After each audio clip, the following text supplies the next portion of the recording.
Good morning mga kaibon, nandito tayo ngayon sa farm ni Kelga Caselo. Ayan o.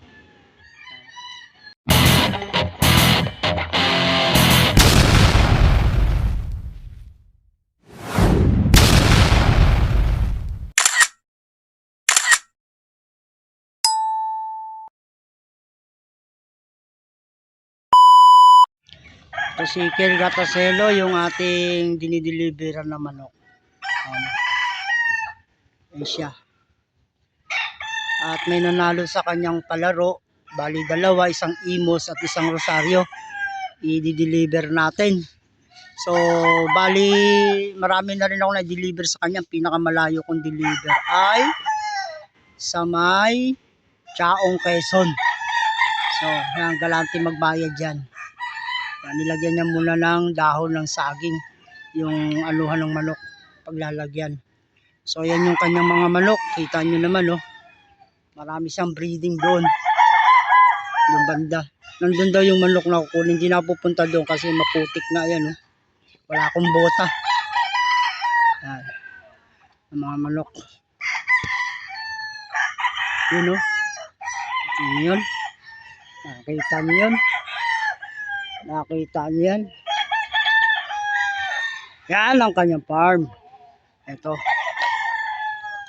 Ang ganda ng manok na hawak niya. Ayan ba yan, pre? Ayan ba? Anong kulay yan? Bulik. Akala ko talisayin. Bulik pala. Ready na yan, no? Para lumaban, ano? Ayan ba yun sa Imos? Bulik. Lalagay niya na sa tawag nito kay Bayong, asyong salonggang Bayong. Yan, no?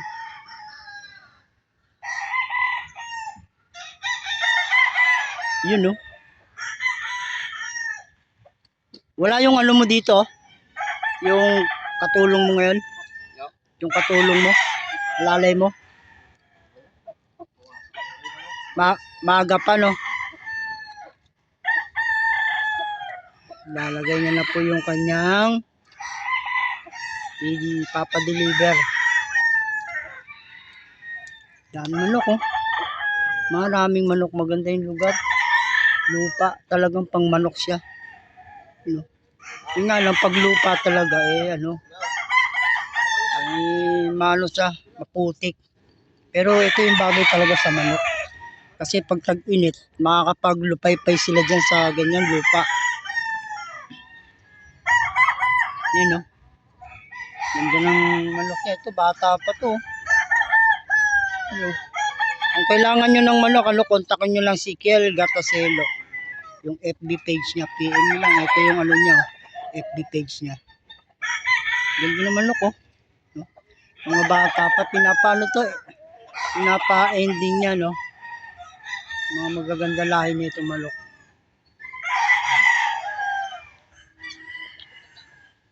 PM lang kayo kung gusto niyo ng magagandang manok.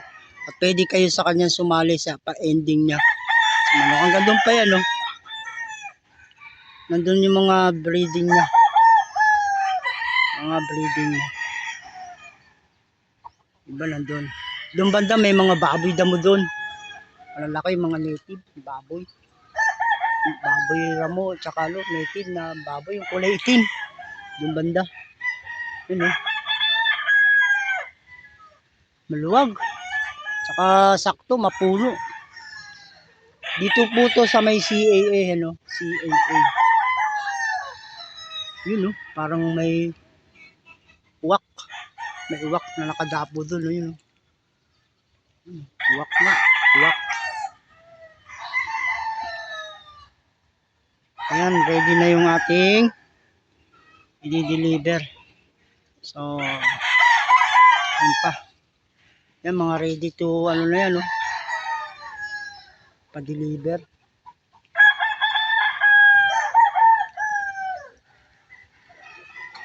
Daming manok.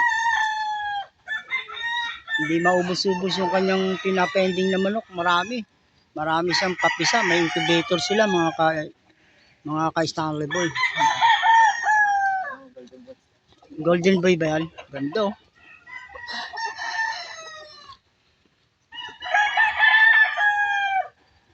Golden boy.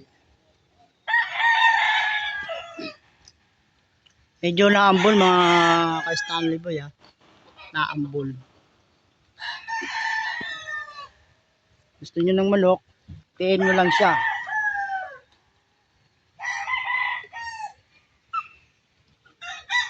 Yan, medyo lumalakas na yung ulan kasi may bagyo ngayon eh. Si Uwan. Maaga pa naman, mga bandang alas 9 pa lang. Pero may kapote tayo. Ano? Doon no? Sa mga gilid ng pader na, nandun yung mga breeding. Dami. So, yan mga kaibon, tatlo to.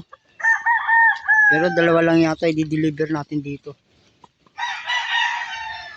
Pupunta na tayo sa labas. Tinatawagan niya na yung pagdi-deliveran.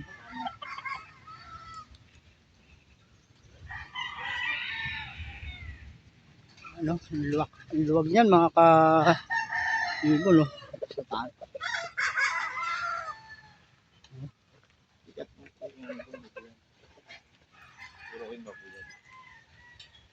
Yung baboyan doon, meron no.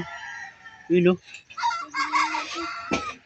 Native na baboy. Kulay itim siya eh. Doon no. Kasi hindi na tayo pupunta doon. Gawa ng medyo malayo yun no. Yun no. Baboy oh. Doon banda. Ayan. Kita nyo may baboy yun no. Ayan.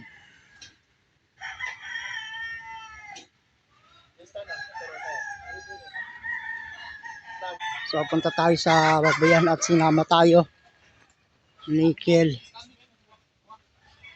Oh, may uwak pa oh yun oh. Punta tayo dun sa baboyan. Yun oh. Ito na. Wala dito yung baboy. Lawak ano? Yun dito baboy oh. Ito pala oh. Mga native na baboy yan oh. Mga Stanley boy, may uwak pa oh. Nasa gitna si ano. Wala hanggang doon na yun. Walang hindi mabili gawa ng ano, sarado. Walang right of way kaya mas maganda yan, manok na lang. Nagaan dyan.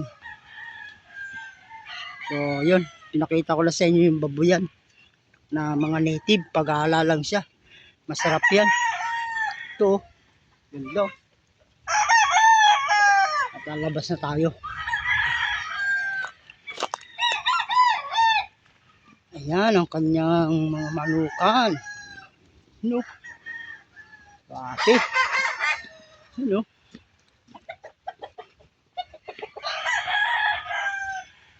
PM lang kayo pag gusto niyo sumali sa ano ha. Pa-ending niya. Yel, gatas yelo. Lalagay natin yung ano dyan. PM niya siya. Hanggang ano, nagdi-deliver to hanggang Chaong Quezon, hanggang Bicol.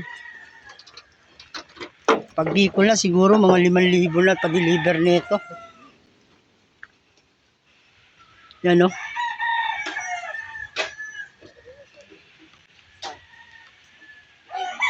Okay na, hanggang dito na lang.